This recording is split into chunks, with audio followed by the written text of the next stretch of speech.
중심의 믿음을 가진 다윗, 중심의 믿음을 가진 다윗이라는 제목으로 말씀 전하겠습니다. 오늘 본문부터는 다윗이 본격적으로 성경의 무대에 등장하게 됩니다. 앞에 이제 다윗이 나왔지만 이제 오늘 본문에서는 그의 활동, 그의 언행이 기록이 되면서 이제 앞으로 그가 어떻게 이스라엘의 왕으로 세워지는가 이제 묘사가 쭉 진행이 됩니다. 오늘 본문에 보시면서 의문이 드는 것은 16장에서 사무엘이 이새의 아들들을 찾아가서 기름 부어서 왕으로 삼았다는 내용이 나옵니다. 그때 다윗에 대한 소개를 받았어요. 근데 오늘 본문에 이제 12절부터 보시면은 마치 다윗이 처음 등장하는 것처럼 소개하는 내용이 나오고 있습니다. 다윗은 유다, 베들렛, 에브라 사람 이새라는 사람의 아들이다 하면서 좀 배경이 나오고 있죠. 왜 이렇게 나오는 것일까? 왜 또 반복되는 것일까? 학자들은 성경을 짜깁기 하는데 잘못해서 이렇게 말이 다시 반복되고 이런 여러 가지 이제 흐름이 끊어진 듯한 내용이 나온다고 하는데요. 근데 문맥상 이렇게 내용이 다시 나오는 것으로 이해할 수 있겠습니다. 이 문맥이 뭐냐면 17장 처음에 1절에서 11절을 보시면 거기에는 누가 나와요? 골리앗, 블레셋을 대표하는 골리앗이 나오고 있어요. 그때 이렇게 소개가 되는 거죠. 전투의 장면에 있어서 우리가 권투할 때 어떻게 선수를 소개합니까? 이렇게 하죠. 처음에 청커너 하면서 챔피언 하면서 지금 골리앗이 나오는 거예요. 키는 3m이고 그의 주 무기는 뭐예요? 먼저 묘사되기는 창, 대형 창입니다. 그래서 배틀치 같은 자루에 창자루에 창날은 600세겔이면 7kg 정도 됩니다. 그런 굉장히 무거운 최첨단의 철제 무기로 된 특수한 무기이고 전신에 갑옷으로 중무장이 있습니다. 소개하는 거예요. 그리고 이제 경기 앞에서 어떻게 보면은 선수에게 인터뷰를 하잖아요. 당신은 어떻게 이제 상대방이 도발하겠냐 하니까 이렇게 하는 거죠. 이제 17장에 초반에 나왔듯이 이스라엘 군대를 향해서 외치는 거죠. 너희가 나와 싸워서 이기면 내가 니들의 종이 되겠다. 자신 있으면 나와봐라. 우리 블레셋 전체가 너희들의 노예가 되겠다. 그러나 내가 이기면 어떻게 되느냐? 너희들이 우리의 노예가 될 것이다. 자신 있으면 나와봐라고 도발을 하는 것이죠. 그러니까 반응이 어땠어요? 11절 보면은 사울과 온 이스라엘이 이제 두려워하고 놀라고 크게 두려워하게 되었다는 내용으로 청군에 대한 소개가 나온 거예요. 그러니까 이제 이 편에서 등장하는 사람이 또 있는 것이죠. 바로 홍커너입니다. 도전자인 다윗 하면서 나오는 거예요. 그래서 12절부터 다윗이 나오고 시작합니다. 그래서 홍커너 도전자인 다윗은 누구냐 하면서 유다 베들레헴 이새의 막내 아들이다. 근데 원래는 싸우러 온 것이 아니었지만 다윗의 그 골리앗의 도발에 다윗이 도전장을 내민다면서 이제 다윗의 이제 또 그새 골리앗에 이제 반박하는 다윗의 주장이 나오고 있는 거예요. 26절에 나오죠. 우리 26절을 한번 읽어볼까요? 본문에 26절입니다. 시작. 다윗이 곁에 서 있는 사람들에게 말하여 이르되 이 블레셋 사람을 죽여 이스라엘의 치욕을 제거하는 사람에게는 어떠한 대우를 하겠느냐? 이 할례받지 않은 블레셋 사람이 누구에게 살아계시는 하나님의 군대를 배우겠느냐? 이런 식으로 다윗의 언행이 부각이 됩니다. 그러니까 다윗이 이렇게 전쟁터에서 이제 다시 하나님의 어떤 군대를 이끄는 또 왕 같은 존재로 부각이 되고 있는 모습이 나오는 거예요. 16장에 나오는 소개는 그래서 조금 측면이 다릅니다. 16장에서는 다윗이라는 이름이 등장하기까지 굉장히 뜸들인 것을 볼 수가 있어요. 1절에서 이새의 아들에게 가서 기름 부으라고 하나님 명령하셨는데 이새의 아들을 가서 만났는데 첫째 아들을 보니까 하나님이 아니라 그러는 거예요. 둘째도 아니라 그러고 셋째도 아니라 그러고 그렇게 7째까지 가는 것입니다. 그리고 차례로 아닌데 마지막에 양치를 간 막내 아들을 불러오는 거예요. 그래서 이제 16장 13절에 보니까 기름을 부었더니 여호와의 영이 이제 감동됐다. 그게 다윗이었다라고 밝혀집니다. 그러니까 굉장히 뒤늦게 이름이 밝혀지고 있어요. 그리고 14절, 그 이후에 14절에서 23절 16장에 거기는 다윗이 수금을 타는 사람으로 나옵니다. 그래서 시편의 상당수가 다윗의 시일 정도로 음악적 재능이 뛰어난데 그 다윗이 그것을 통해서 뭘 하는 사람이에요? 하나님을 찬양하고 예배하기에 적합한 사람이다 라고 소개를 하는 것입니다. 이제 사울은 기름 부음 받았던 사울은 버림받게 되었고 그러나 다시 새롭게 기름 부음 받았다는 사실. 그리고 사울은 성령이 떠나고 악신이 들려서 막 번뇌에 빠지고 하나님께 저주하는 그런 사람인데, 다윗에게는 하나님을 찬양하고 예배하는 그런 사람으로, 음악적 재능이 있는 사람으로 비춰지고 있어요. 그런 다윗이 이제 17장에 오면은 하나님의 전쟁을 수행할 수 있는 능력을 가진 장수로 묘사가 되는 것입니다. 이렇게 다윗이 새롭게 소개되면서 이제 다윗이 이제 점점 왕으로서의 모습이 부각됩니다. 이제 하나님의 왕권에 있어서 이제 사울은 점점 지는 사람이 되는 것이고, 다윗은 왕으로 이렇게 높아지는 그런 부각된 모습이 이어져요. 이게 사무엘하 8장까지 계속해서 나아갑니다. 다윗의 집안은 몰락해 갑니다. 다윗은 점점 강성해지고 이제 하나님의 의도하신 왕권이 확립되는 모습이 나타납니다. 그래서 하나님이 원하시는 왕의 요건이 무엇인가? 우리가 앞에서 봤지만 사람은 외모를 보느냐, 여호와는 뭘 보셔요? 중심을 보신다고 했습니다. 중심에 믿음이 있느냐, 이것을 하나님이 왕의 첫 번째 요건으로 찾으십니다. 세상은 눈에 보이는 외모나 외적인 배경을 찾습니다.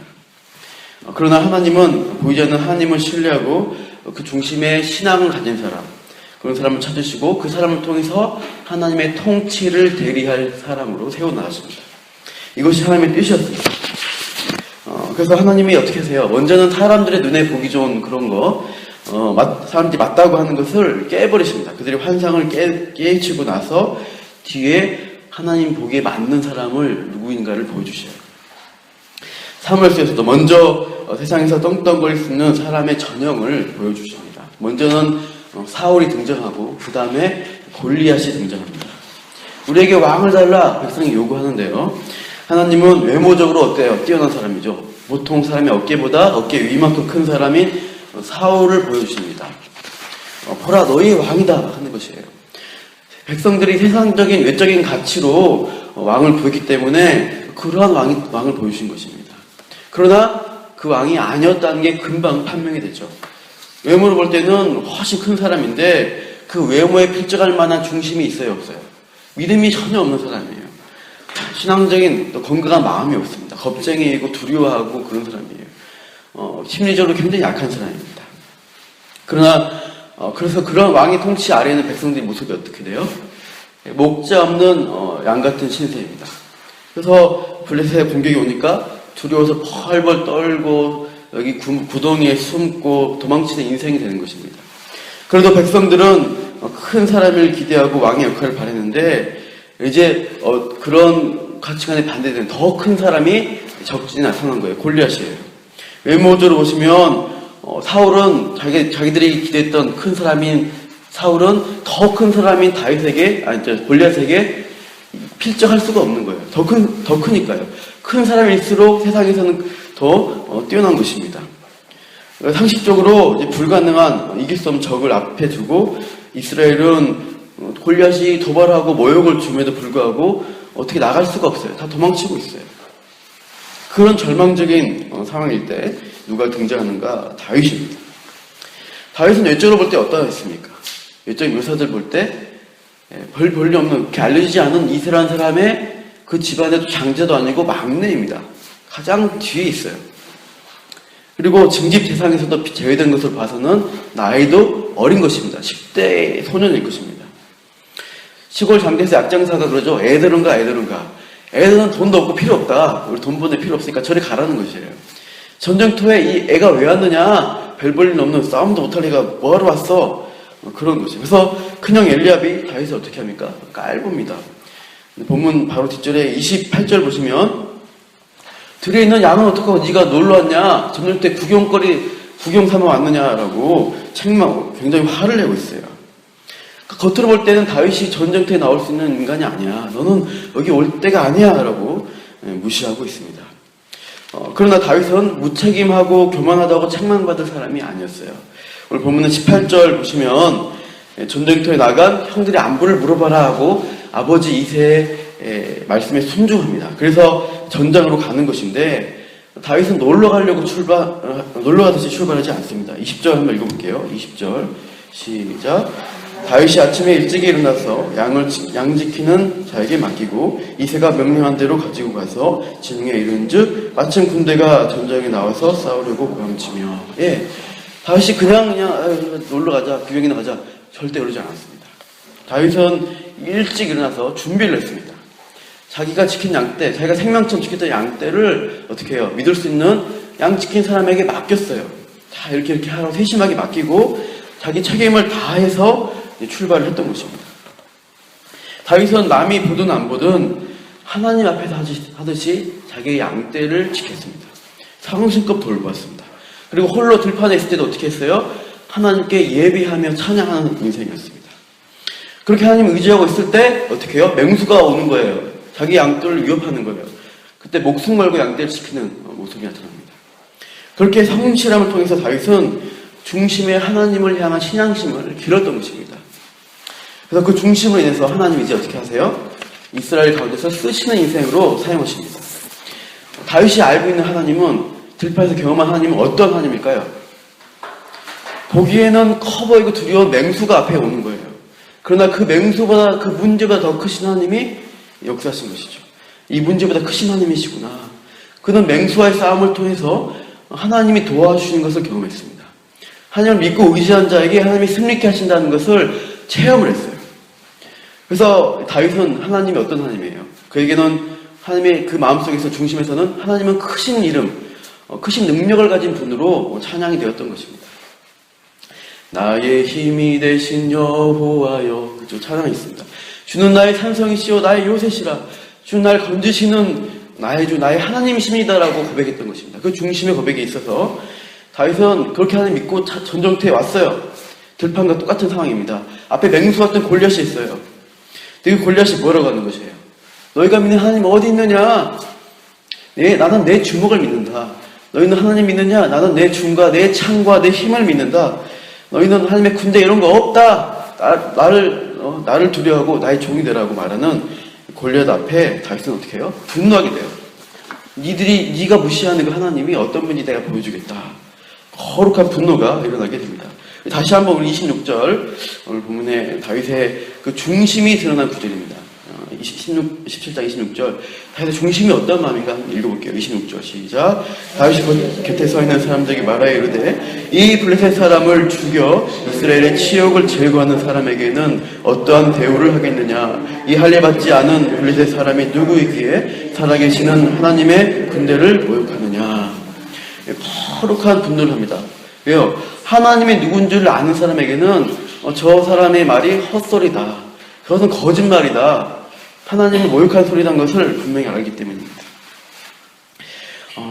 이 거룩한 분노를 가지고 다윗은 이제 믿음을 가지고 나아가게 되고 이제 위에 보신 본문에서 골리앗을 이제 죽이는 승리를 안게 됩니다. 우리도 이 외적인 것을 믿고 자기 힘을 믿고 하나님을 무시한 이 세상에 대해서 거룩한 분노를 가질 필요가 있습니다. 하나님은 살아계시다.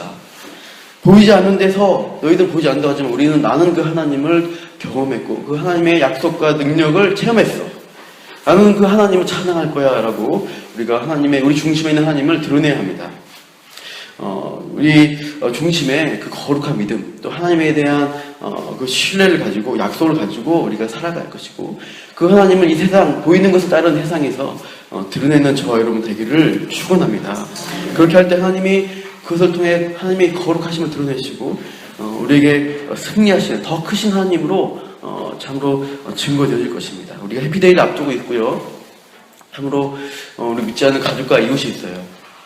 그들에게 우리가 계속해서 믿음을 보여주고 우리의 삶을 통해서 그 하나님을 나타내는 또 이번 또 토요일 또 내일 주일을 또 우리가 섬겨나가는 날들이 되길 바랍니다. 함께 우리 기도하겠습니다.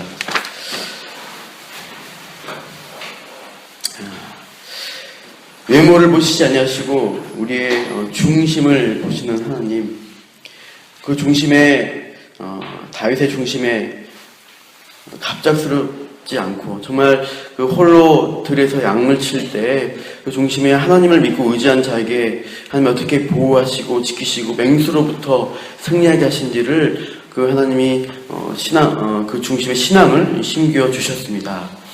그 인생의 체험 가운데 우리에게도 또한 지금까지 인생을 살아올 때 하나님 그 말씀의 약속의 말씀 가운데 역사하시고 지금까지 우리를 선하게 인도해 주신 그 하나님을 우리 또한 믿고 찬양하게 해주셨습니다. 하나님, 우리가 이 믿음 잃지 아니하고 보이는 것을 추구한 이 세상 가운데서 참으로 승리케 하시고 그 약속이 말씀대로 이루어 가시는 그 하나님의 크심을 우리가 바라보고 믿음으로 바라보고 이번 하루하루 승리하며 살아가기를 원합니다.